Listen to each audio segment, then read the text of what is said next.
zonasi. Jadi adik-adik sekalian, ketika kalian ingin mendapatkan PTN, harusnya sudah disiapkan dari sekarang. Nyiapinnya bukan dari kelas 12, tapi dari kelas 10 kalau kalian pengen mendapatkan kuota eligible.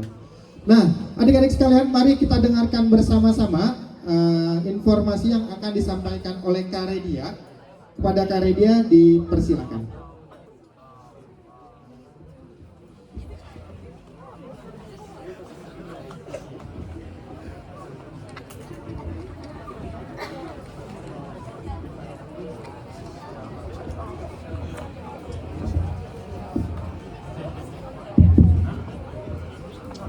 Ya, tes. Ya, 1, 2, 3, tes. Saya ada pertanyaan. Kenapa kalau ngetes mic harus diketuk? Kenapa yo? Karena kalau dikecup ini bukan kening ya.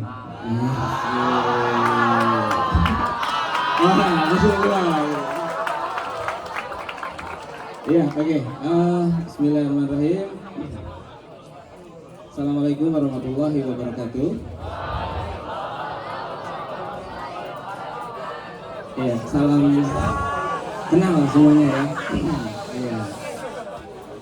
Sama nggak ya? Sama nggak ya? Sama nggak? Oh, iya. Iya. Kalau pepatah mengatakan di bahasa Indonesia itu tak kenal maka no. Kalau tak kenal kita kenalan. Karena ada yang udah kenal tetap aja nggak disayang-sayang. Ya.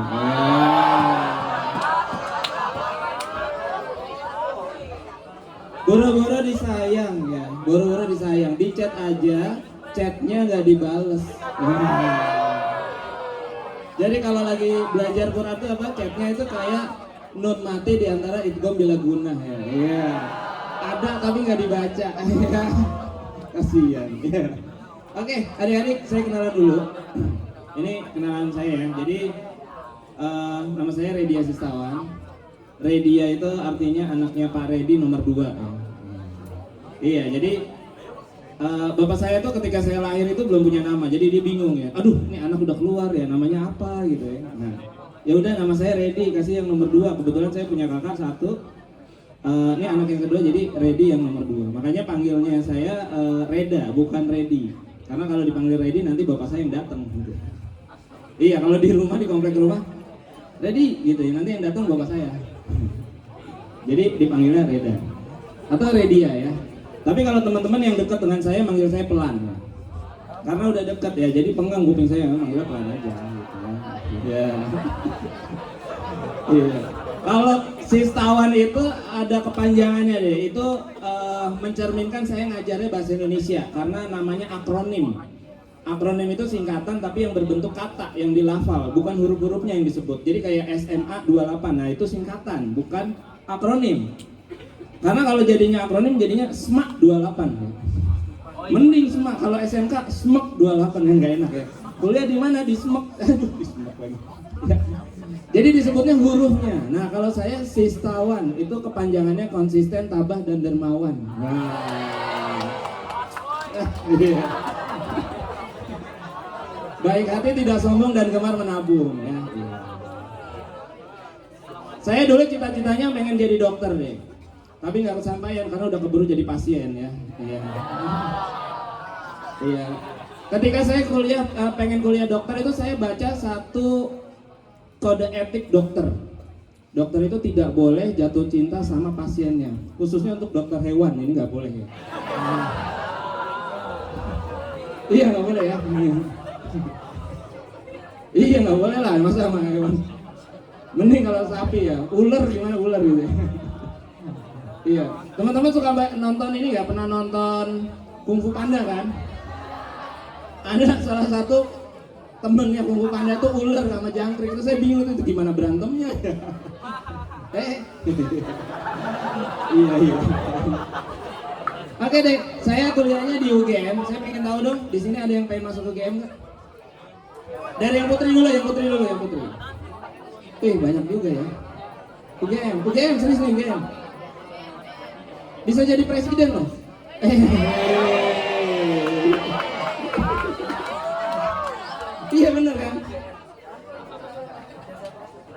dijawab. Kalian nggak? Kemarin calon presiden itu dari 3, 2 dari UGM. Berarti udah nguasain UGM ya? Yes. UGM banget ya pokoknya. Yeah. Kalau yang putra ada nggak yang pengen masuk UGM? 1, 2, 3. Udah nih. Iya oke. Ini saya nggak tahu ya deh. Jadi dulu saya rumahnya di dekat 34, jadi dengan 28 itu tidak terlalu jauh ya jaraknya. Dan saya sekolahnya di 6.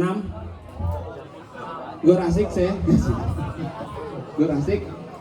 Dulu kalau dengar kata anak 28 itu selalu identik dengan ITB, bener nggak? Bener nggak? Dulu itu kalau dengar dari mana deh kuliahnya? Sekolahnya di mana? Di 28. Wih, calon-calon ITB nih. Minimal UI. Amin ya. Dan saya doakan semuanya yang di sini sukses sesuai dengan cita-citanya. Amin ya. Termasuk saya ya, saya ditolak UNJ deh, jadi masuknya ke UGM ya. Iya. Oke. Nah, tadi udah dikenalkan ya, saya ditemani dengan Kak Komar dan Kak Rizky di belakang. Ya, kami di sini sebenarnya tidak ingin terlalu banyak promo ya deh ya. Jadi saya ingin mengenalkan, membuka mindset kalian. Kalian kan kelas 10 nih, iya kan? Kelas 10 ya. Ada yang kelas 12 nggak? Nggak ada. Nggak ada ya. Kalau ada, ada yang kelas 12. Kakak kelas nih, panitianya ya. Jadi kalau di kelas 10 itu buat saya ya, dalam mindset saya adalah anak yang paling beruntung untuk masuk PTN tanpa tes. Ya, masalahnya gini masalahnya. Masalahnya itu kebanyakan itu belum siap bersaing. Sekarang saya pengen tanya deh, siapa yang ngerasa capek belajar? Ayo, udah jangan bohong, udah. Saya tahu, saya pernah SMA kok. Ayo, siapa yang ngerasa capek banget? Aduh, kok belajar ya, hidup kok belajar doang, belajar pulang gitu ya. Ada nggak? Ada. Padahal hidup itu adalah belajar ya. Iya kan? Nah, ini dia nih. Ada yang takut sama SNBP sama SNBT nggak? Takut? Iya nggak apa-apa. Natural itu takut. Sunatullah, natural banget. Oh, kakak kelasnya kelas 12 takut. Iya. Natural ya, natural. Justru kalau kalian nggak takut, saya bingung tuh. Hidup atau enggak nih? Yang ketiga, ada nggak yang ngerasa kok saya gini-gini aja? Ada nggak yang ngerasa gini-gini aja? Belajar kok kayaknya nggak ada perkembangan ya, gini-gini aja. Gini-gini aja masuknya 28 ya. Kalau gitu-gitu aja gimana ya? Jangan kayak saya deh ya. Jangan kayak saya. Gaya masa kini gitu kan. Pas dilihat tampang masa gitu. Rusak. Iya deh. Jadi gini. Yang saya mau kenalkan ke kalian semua.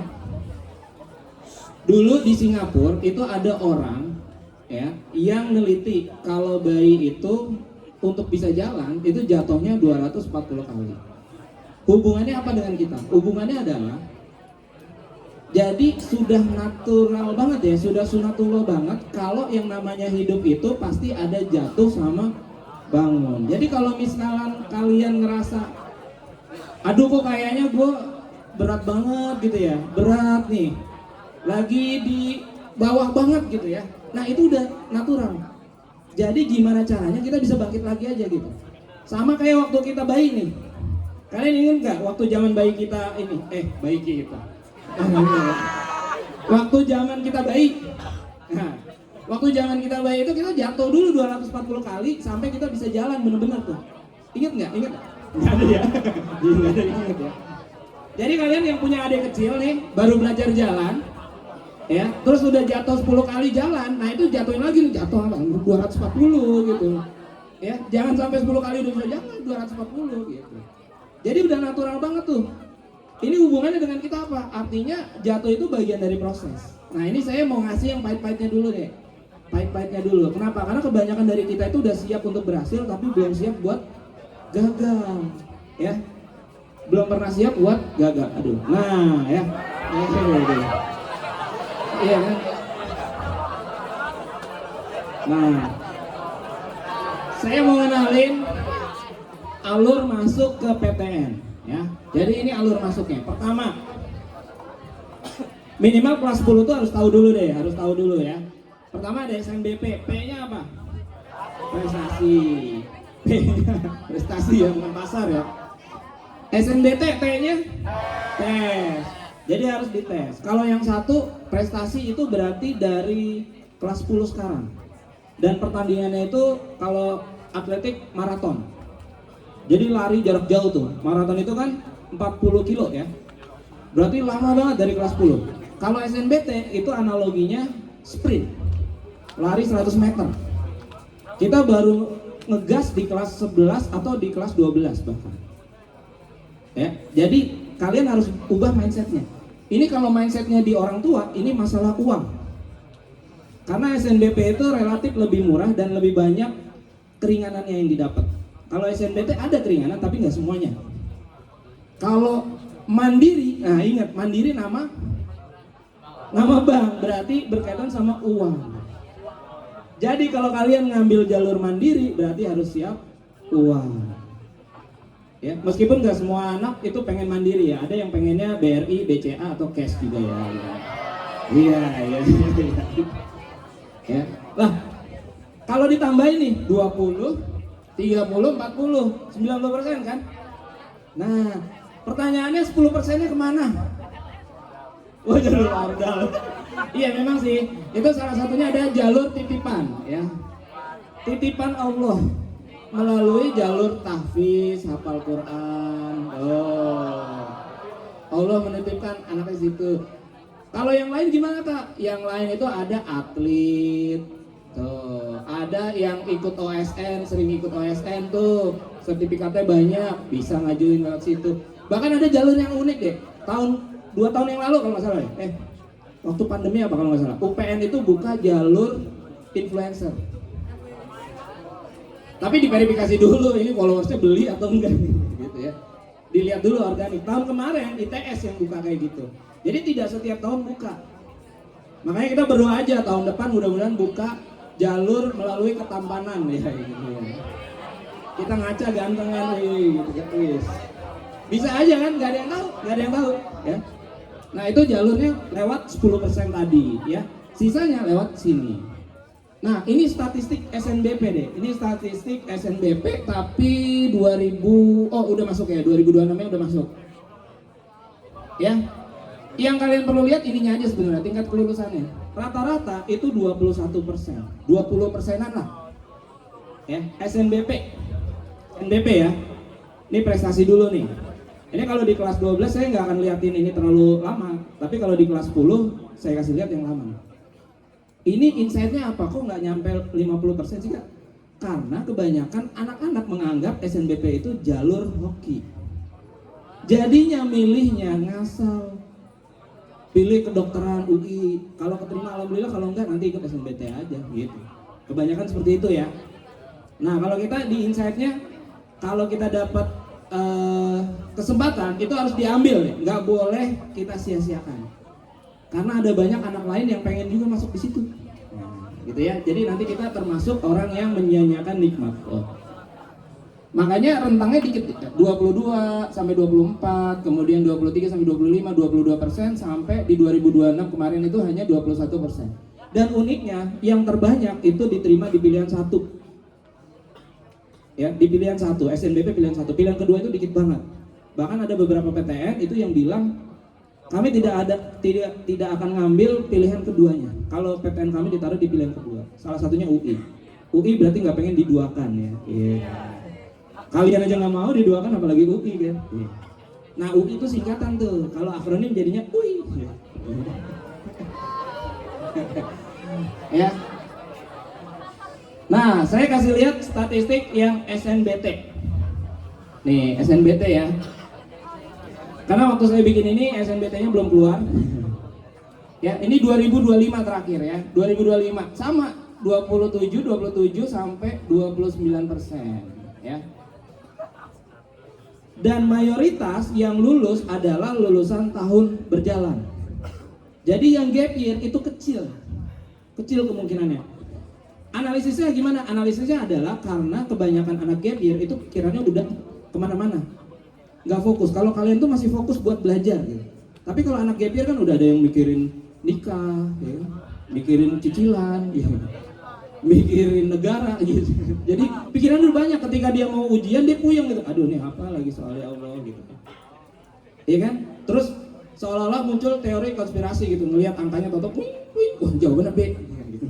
Nah itu biasanya anak-anak gap year itu pikirannya fokusnya udah pecah. Makanya mayoritas adalah lulusan terbaru. Peserta yang lulus berasal dari lulusan tahun terkini. Tuh. Ya. Nah, alasannya kenapa sih kalau SNBT itu ketat? Pertama, ketimpangan antara pendaftar dengan kuota. Coba kalian lihat deh, nanti coba aja searching aja gitu ya. Antara FKUI sama FKUPN. Banyakan mana? UI jelas. Tapi jangan salah, sekarang UPN juga jadi ketat. Meskipun akreditasinya nggak setinggi UI. Kenapa? Karena anak FKUI yang mau masuk FKUI itu pilihan keduanya pasti ke UPN. Jadi serpan gitu, ya. Kemudian ada fenomena kampus gajah. Ini biasanya kejadian di ITB paling sering. Kalau di NF itu kejadiannya selalu di ITB. Kenapa? Karena milihnya ITB Ganesha doang. Padahal ITB ada 3, Ganesha, Jatinangor, sama Cirebon. Nah, yang di Cirebon itu tingkat keketatannya rendah. Anak-anak nggak mau, padahal 2 tahun itu kuliah di Jatinangor dulu. Baru nanti tahun kedua, tahun ketiganya ke Cirebon. Jadi kan TPB dulu kalau ITB ya. ITB, IPB itu dia TPB dulu tuh, persiapan ya. Jadi belajar materi SMA dulu selama 1 tahun, nah itu semua di Jatinangor. Jadi nanti ke kampus utamanya setelah di tes TPB-nya dan masuk ke prodi apa gitu. Karena kan kalau ITB belum masuk prodi ya di tahun pertama. Dan dia ospeknya setahun. Ya, sama kayak IPB. Tuh, terus kurangnya strategi penjurusan. Gak ada yang tahu deh. Nih, jadi strategi penjurusan itu penting juga nih.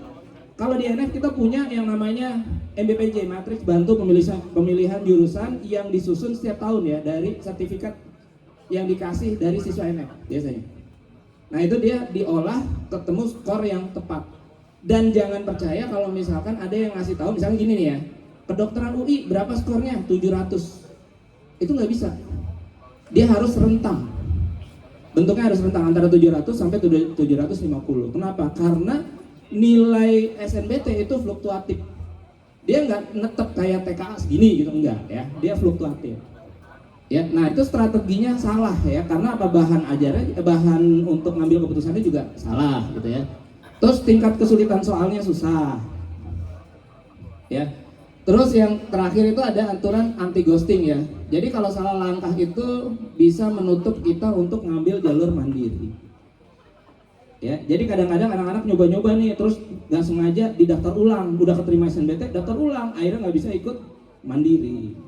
Akhirnya mereka milihnya lebih ngawur gitu biasanya ya, karena untung-untungan. Nah, kalau dibandingin nih, peserta SNBT itu setara dengan 1 kota Balikpapan. Kalau ini balik meja ya. Ya. Ini kompak nggak? Ini satu angkatan kan? Kalau satu angkatan kompak nggak? Coba saya pengen tes dulu dong kompaknya. Kalau saya 28 apa sebutannya?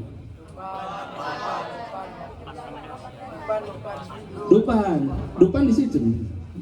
Oh Dupan. Oh di Ancol ada. Saya pengen tes dong kekompakannya, misalkan gini, saya teriak Dupan, ya, sanggup berdiri nggak?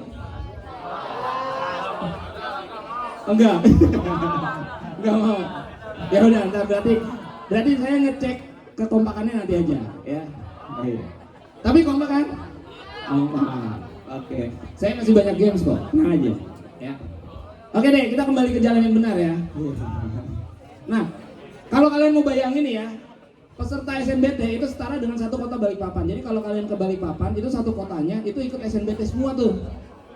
Ya, ikut SNBT semua, dan yang keterima itu cuma 2 dari 3 orang. Gitu nih. Jadi kalau misalkan di sini nih 1 2 3 berarti 2 aja yang keterima. 1 2 3 2 aja yang keterima gitu. Satunya gagal gitu. Nah, itu pakai statistik yang tadi ya. Tapi kalau kita pakai statistik yang sekarang ya, kita pakai cara yang sekarang itu kita bisa mengubah strateginya. Nah, strateginya kayak gimana? Ya. Strateginya itu nih, ini yang harus kalian tanemin ya. Yang lolos itu bukan yang paling pintar tapi yang paling siap. Apalagi ada gini, ada lagi gini. Saya pernah ketemu deh anak bapaknya nggak kuliah, ibunya nggak kuliah. Cuma SMA sama SMP. Bapaknya SMA, ibunya SMP. Itu udah minder, kayaknya saya nggak bisa kuliah deh kak. Kenapa? Bapak saya nggak kuliah. Oh jangan gitu. Yang lulus SNBT itu belum tentu yang paling pintar. Kalau di zaman saya itu banyak banget anak ranking 1 gagal. Kenapa? Karena dia ngerasa ranking 1 bisa milih di mana saja gitu. Ternyata persaingannya nggak seperti itu. Kita butuh strategi juga. Nah, kalian kalau mau lihat saya. Iya. Bapak saya itu SMK deh, STM kalau dulu ya. Listrik. Kalau ibu saya lulusan SMP. Tapi alhamdulillah kakak saya FKM UI. Nah, saya sastra Indonesia UGM. Ya. Nah, kalau saya tanya sama ibu nih, Bu, kenapa sih Bu lulus SMP kok langsung nikah? Iya nak, hidup itu pilihan dan pilihan terberat itu adalah nikah sama bapak kamu. Astagfirullah. Tapi alhamdulillah itu udah berlalu ya. Nah, udah berlalu. Intinya apa? Intinya yang mau saya kasih tahu adalah kalau kalian punya, maaf ya, punya kekurangan, entah itu dari akademis, entah itu dari ekonomi, itu diabaikan dulu. Kenapa? Karena untuk lulus ke PTN itu bukan yang paling pintar, bukan yang paling cerdas, tapi yang paling siap. Ya, yang paling siap ya, ingat ya. Nah, sekarang saya mau nyoba ke kalian nih. Kalian bawa alat tulis atau HP nggak? Nah, bawa alat tulis atau HP. Sekarang saya mau coba kokologi. Tahu kokologi nggak? Kokologi itu game psikologi dari Jepang ya, karena saya wibu. Iya. Saya nakama saya. Ada yang nakama juga. Ya. Saya pengen ngetes seberapa siap kalian masuk ke PTN. Jadi aturannya gini, kalian boleh simpan dalam hati, boleh dicatat, boleh diketik di HP jawabannya. Cuma A, B, C, D aja ya. Saya cuma ngasih lihat sekilas dan kalian langsung pilih jawabannya seketika, jangan dipikirin. Yang terlintas di dalam pikiran kalian saat itu jawabannya. Ya, jangan sampai berubah. Oke ya, mudah-mudahan kelihatan sampai belakang ya. Yang pertama, ada gerbang kampus nih. Bayangin kita berdiri di gerbang kampus, gerbangnya kekunci. Terus di sampingnya ada 4 benda. Benda apa yang akan kalian pilih? Yang A, kunci, B, petak, C, tangga, D, senter. Ayo boleh. Kasihan amat balik ya. Iya kalau punya rumah. Iya. Rumahku di hatinya ya. Udah jawabannya? Nah, ini maknanya. Kalau kalian pilih kunci, berarti kalian itu percaya solusi ada pada usaha yang tepat. Punya kekuatan nih. Jadi cukup siap mengikuti SNBT. Ada yang jawab A nih? Oh, ini yang jawab A nih, bayangan saya ya. Kalau besok SNBT udah siap ya. Maksudnya siap-siap menghindar. Udah siap ya. Oh. Yang B itu berarti masih mencari arah ya. Masih galau gitu ya. Ini biasanya anak-anak yang kalau sebelum tidur itu ngupdate SW galau ya. Beginilah cinta deritanya tiada akhir. Yang C tangga ya, berarti tipe pekerja keras ya. Tipe pekerja keras itu belajar banget tapi nggak pernah ngelihat prioritas ya, butuh skala prioritas. Yang D center ya, masih banyak keraguan, jadi butuh penerangan. Menteri penerangan siapa? Center ya. Yang kedua siap? Bayangin kalian lagi TO ya, terus pas layar dibuka pertama kali, apa yang kalian pengen lihat?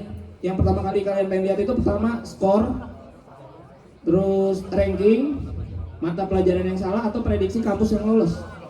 Prediksi. Itu nama grup ini ya, udah prediksi. Grup saya ini. 1, 2, 3. Prediksi ya. Nah, kalau skor kalian orangnya berorientasi pada hasil. Kalau ranking berarti kalian orangnya sangat kompetitif, siap bersaing, ya.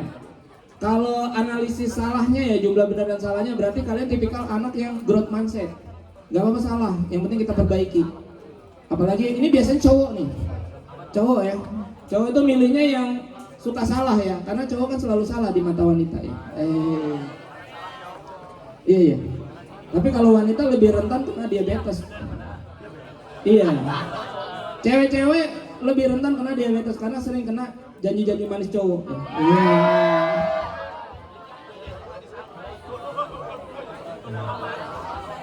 Yang jawabannya D ya, itu karena motivasinya tinggi ya, tapi kadang terlalu jauh melihat hasil tanpa memperbaiki proses.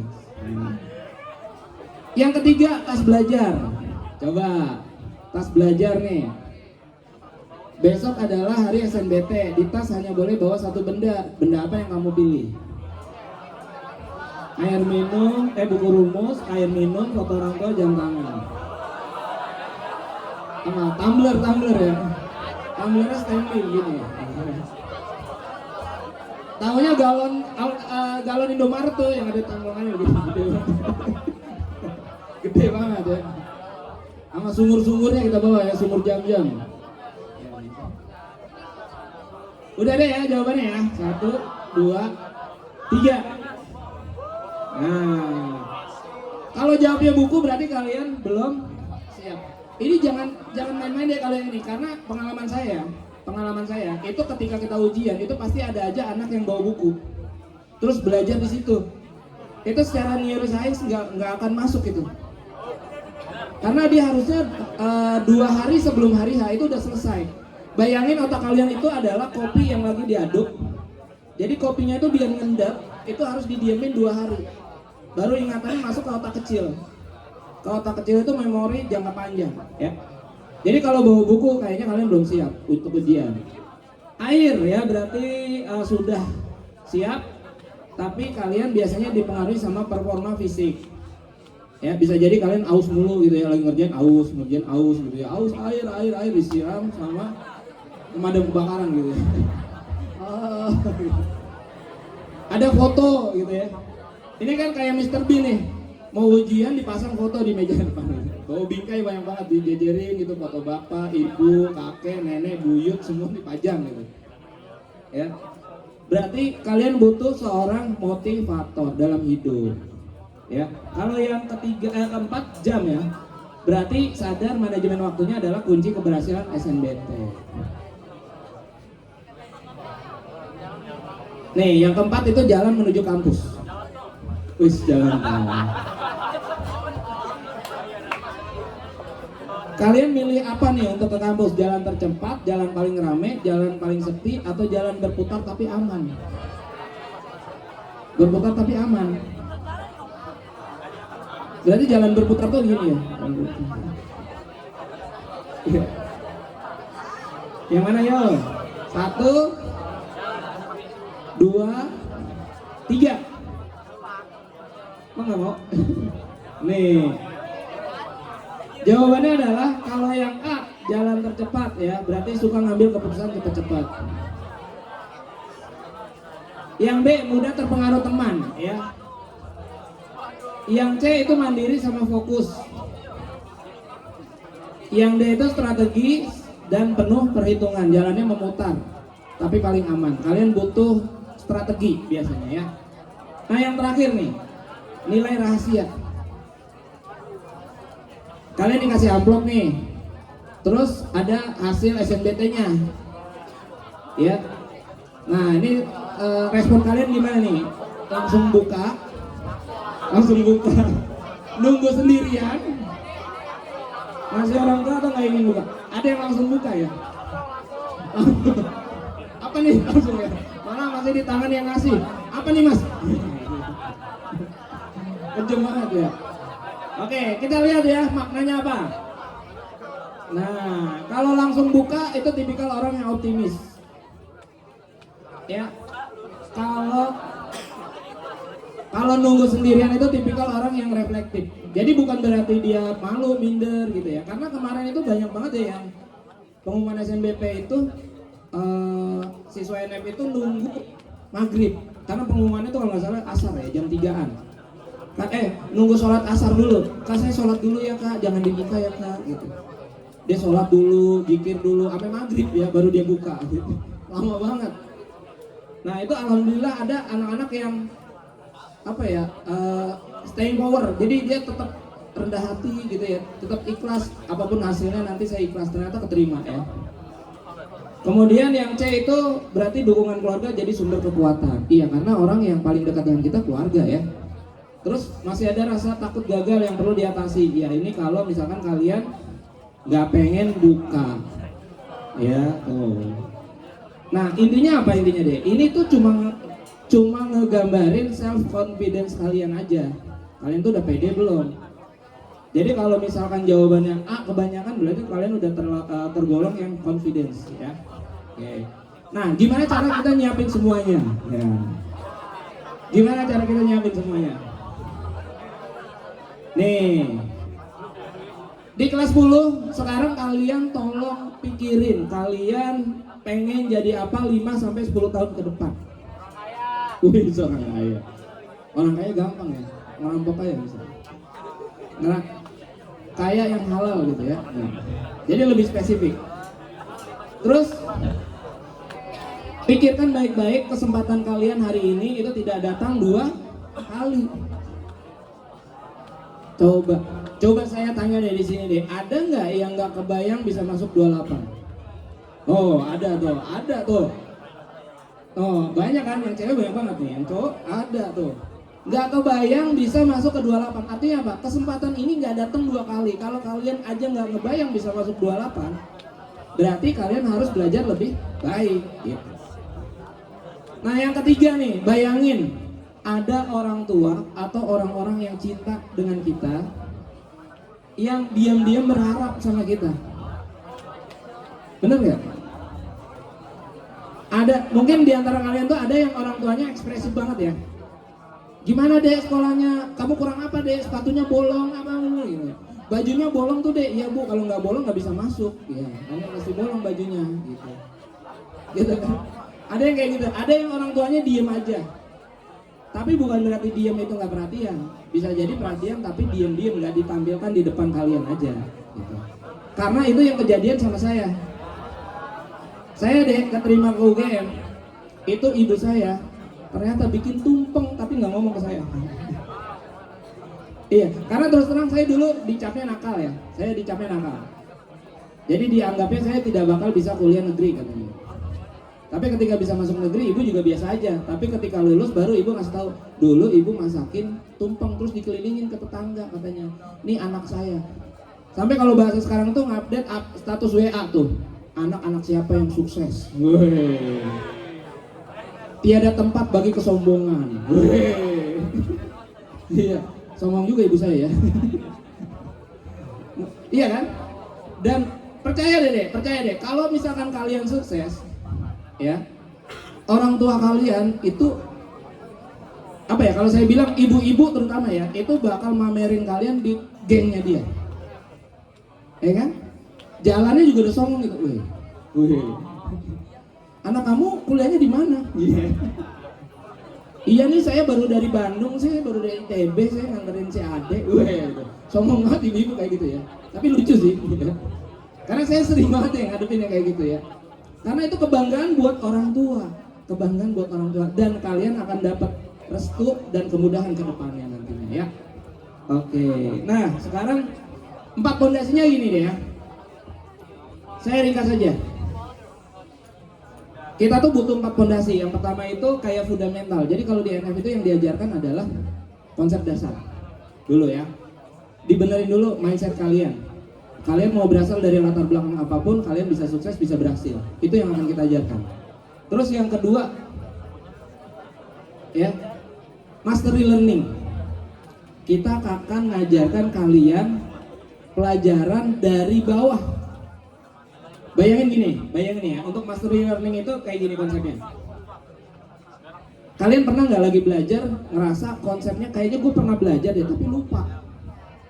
Itu adalah kebolongan yang terjadi di tingkatan level bawah. Gitu ya. Nah, nanti kalau numpuk nih, misalkan kalian di kelas 1 ada materi yang belum tuntas, kalian udah naik kelas. Kelas 2 belum tuntas, naik kelas lagi. Kelas 3 naik kelas lagi. Itu akan numpuk nanti di kelas 12. Di kelas 12 makanya kalian sering, bahkan belum sampai kelas 12, di kelas 10, kelas 11 itu bahkan, ini kayaknya gue pernah belajar materinya apa ya, gue lupa dah. Nah itu namanya kebolongan. Nah itu yang akan ditambal nanti di MM. Sebenarnya gitu ya, konsepnya seperti itu. Makanya kalian kalau tanya ke kakak kelas yang udah kuliah, itu ada yang namanya mata kuliah syarat. Misalkan kayak saya nih, bahasa Indonesia 2. Bahasa Indonesia 2 itu nggak boleh diambil kalau bahasa Indonesia satunya belum lulus. Tapi kalau di SMA, kalian nilai 7 aja KKM, bisa naik kelas. Artinya ada 3 poin yang bolong, 30% pemahaman yang kurang gitu. Nah itu yang terjadi. Akhirnya ngumpul di kelas 12, mumet dah gitu. Ya, nah itu yang akan kita tambal nantinya deh. Terus yang ketiga, connecting the dots. Belajar itu bukan sekedar belajar ya, ingat ya. Belajar itu bukan sekedar belajar, tapi bisa bermanfaat buat kehidupan. Makanya dulu saya pernah nanya nih. Saya pernah nanya ke dosen, "Pak, kita belajar ini buat apa?" Kita belajar ini buat apa di kehidupan nyata? Dulu saya matematika saya tanya tuh, "Pak, kita belajar trigonometri buat apa sih?" Kalian tahu nggak trigonometri pakai buat apa sehari-hari? Iya, maksudnya buat mengukur apa gitu? Tahu nggak? Sudut melengkung gitu. Sudut melengkung gitu. Trigonometri, tahu nggak? Trigonometri itu dipakai buat mengukur benda yang tinggi tanpa narik meteran. Jadi kayak gini nih, kayak gedung ini kan 3 lantai nih. Kalian ngira-ngira tingginya berapa ya? Ya kalian tinggal berdiri aja mengukur sudutnya dari kalian berdiri dengan bendanya, sudutnya berapa derajat, tinggi gedungnya nanti akan kelihatan gitu. Kayak mengukur Monas gitu kan, nggak mungkin kalian ayo kita mengukur Monas, tarik meteran dari bawah ke atas gitu. Kan nggak mungkin ya. Makanya dari sudutnya aja, sudut kita berdiri dengan bendanya ada di mana gitu ya. Nah itu fungsinya sehari-hari. Nah itu nanti akan kita connecting. Karena apa deh? Ini kan pasti ada yang belajar fisika juga ya. Belajar fisika itu akan lebih berat ketika matematikanya lemah. Benar gak? Karena kalau di NF nih deh, di NF itu kita paling males kalau ada, bukan paling males ya, cuma paling takjub aja. Kalau misalkan ada anak mau konsul nih di luar KBM kita ya, "Kak, saya mau konsul apa? Fisika, oke." Pas ditanya sama kakaknya, "Belajarnya yang mana dek?" "Dari awal." Dari awal maksudnya dari kelas 1 atau dari orok sih? Karena apa? Karena kebolongannya udah terlalu banyak dan dia tidak paham, tidak bisa mengconnecting materi-materi dari matematika, dari biologi dan sebagainya gitu. Nah ini yang kita ajarkan ya. Dan yang kalau udah connect itu akan lebih tajam ingatannya deh, akan lebih tajam serius. Sekarang saya tanya deh, ya kalau connect itu kalian udah akan lebih tajam sama jadi lebih minat dengan pelajaran tersebut. Buktinya minat itu kayak gimana? Buktinya minat itu kayak gini nih. Siapa di sini yang fansnya MU? Woi, mana MU, mana MU? Wah MU. Siapa yang ini? Habibie nih. Oh yang sini ya. Salah ya, Habibie mana nama ini? Dapat MU. Coba sebutkan satu bintang MU yang terkenal. Ronaldo. Yang lebih tua lagi? David Beckham. Roberto Carlos bukan ya? Itu bintang Persija ya. Benar. Kata Dava, MU itu bintangnya ada Ronaldo sama Ronaldo sekarang ya, bukan Ronaldo botak ya. Ronaldo sama David Beckham. Kenapa Dava bisa jawab? Karena Dava fansnya. Kenapa dia ngefans? Karena dia minat gitu. Iya, jadi kalian kalau ngelihat ada orang, pinter banget belajar matematikanya, karena dia minat ke matematikanya gitu. Makanya nanti pilih pelajarannya yang kalian minati ya. Iya. Oh. Terus yang terakhir itu adalah deliberative practice ya. Jadi kalian harus latihan berkali-kali. lebih dari 10.000 jam untuk bisa jadi expert. Ya. Lebih dari 10.000 jam untuk bisa jadi expert. Nah, latihannya juga nggak sembarangan ya. Dia latihannya harus terstruktur. Jadi bukan latihan yang sembarangan. Gitu. Ya, nih. Jadi kita sepakat ya, untuk lolos kita butuh strategi, butuh sistem ya. Butuh sistem dan butuh strategi. Nah, itulah kenapa kita ada ya, dia. Ya, saya coba ngetes kalian nih. Nah, untuk tes MBTI. Kak Rizky banyak nggak soalnya? Lumayan. 2 menit? Oh, nggak bisa di-scan? Ketua kelas, satu aja, satu orang aja, biar nanti di-share.